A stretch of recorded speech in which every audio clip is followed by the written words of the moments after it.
ಶ್ರೀ ಗುರುಭ್ಯೋ ನಮಃ. ಎಲ್ಲರಿಗೂ ನವರಾತ್ರಿಯ ಶುಭಾಶಯಗಳು. ನಾವು 6ನೇ ದಿನಕ್ಕೆ ಬಂದಿದ್ದೇವೆ. 6ನೇ ದಿನ ಅಧಿಪತೆ ದೇವತೆ ಎಂದರೆ ಕಾತ್ಯಾಯಿನಿ. ಒಂದು ಚಿಕ್ಕ ಶ್ಲೋಕದ ನಂತರ ನಾವು ದೇವಿ ಕಾತ್ಯಾಯಿನಿ ಬಗ್ಗೆ ತಿಳಿದುಕೊಳ್ಳೋಣ. ಚಂದ್ರಹಾಸೋಜ್ವಲಕರ ಶಾರ್ದೂಲ ವರವಾಹನ ಕಾತ್ಯಾಯಿನಿ ಶುಭಂ ದದ್ಯಾ ದೇವಿ ದಾನವಘಾತಿನಿ ದೇವಿ ದಾನವಘಾತಿನಿ. ಜಗನ್ಮಾತೆಯ ದುರ್ಗೆಯ 6ನೆಯ ಸ್ವರೂಪದ ಹೆಸರು ಕಾತ್ಯಾಯಿನಿ ಎಂದಾಗಿದೆ. ಇವರಿಗೆ ಕಾತ್ಯಾಯಿನಿ ಎಂಬ ಹೆಸರು ಉಂಟಾದ ಕಥೆ ಈ ರೀತಿ ಇದೆ. ಕಥಾ ಎಂಬ ಊರ್ವ ಪ್ರಸಿದ್ಧ ಋಷಿಗಳಿದ್ದರು. ಅವರ ಪುತ್ರ ಋಷಿ ಕಾತ್ಯಾನಾಥನು. ಇದೇ ಕಾತ್ಯನ ಗೋತ್ರದಲ್ಲೇ ವಿಶ್ವಪ್ರಸಿದ್ಧ ಮಹರ್ಷಿ ಕಾತ್ಯಾಯನರು ಹುಟ್ಟಿದರು. ಇವರು ಭಗವತಿ ಪದ್ಮಾಂಬಿಕೆಯ ಉಪಾಸನೆಯನ್ನು ಮಾಡುತ್ತಿದ್ದರು. ಅನೇಕ ವರ್ಷಗಳವರೆಗೆ ಕಠಿಣ ತಪಸ್ಸನ್ನು ಆಚರಿಸಿದರು. ಭಗವತಿಯು ತಮ್ಮ ಮನೆಯಲ್ಲಿ ಪುತ್ರಿಯಾಗಿ ಅವತರಿಸಬೇಕೆಂಬ ಇಚ್ಛೆ ಅವರದು. ಭಗವತಿಯು ಅವರ ಈ ಪ್ರಾರ್ಥನೆಯನ್ನು ನಡೆಸಿಕೊಟ್ಟರು.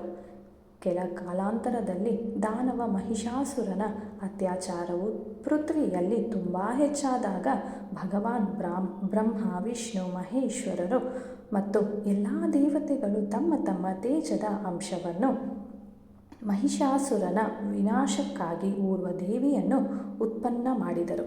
ಮಹರ್ಷಿ ಕಾತ್ಯಾಯರು ಮೊಟ್ಟಮೊದಲು ಇವರ ಪೂಜೆ ಮಾಡಿದರು.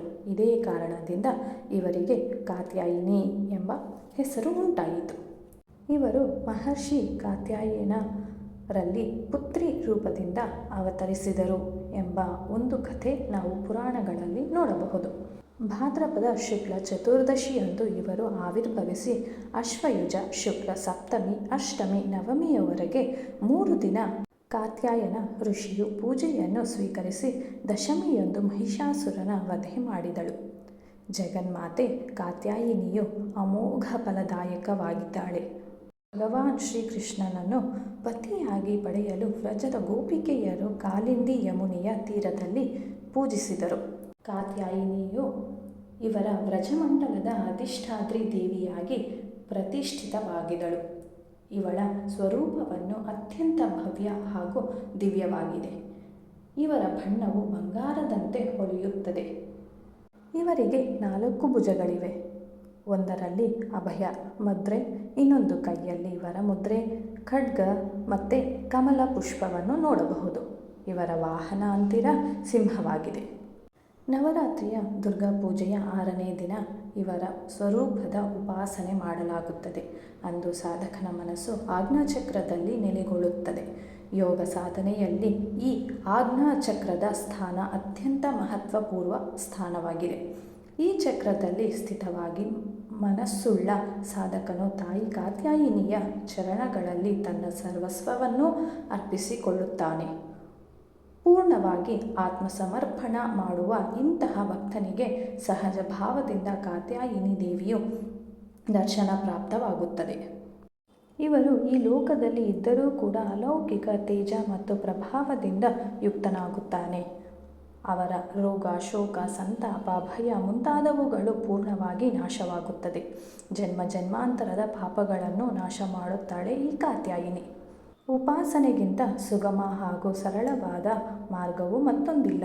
ಇಂತಹ ಉಪಾಸಕ ಸದಾ ಅವರ ಸಾನ್ನಿಧ್ಯದಲ್ಲಿ ಇದ್ದು ಪರಮಪದದ ಅಧಿಕಾರಿಯಾಗುತ್ತಾನೆ. ಆದ್ದರಿಂದ ನಾವು ಸರ್ವಭಾವದಿಂದ ಜಗನ್ಮಾತೆಯ ಶರಣಾಗಿ ಅವರ ಪೂಜೆ ಉಪಾಸನೆಯಲ್ಲಿ ತತ್ಪರರಾಗಬೇಕು.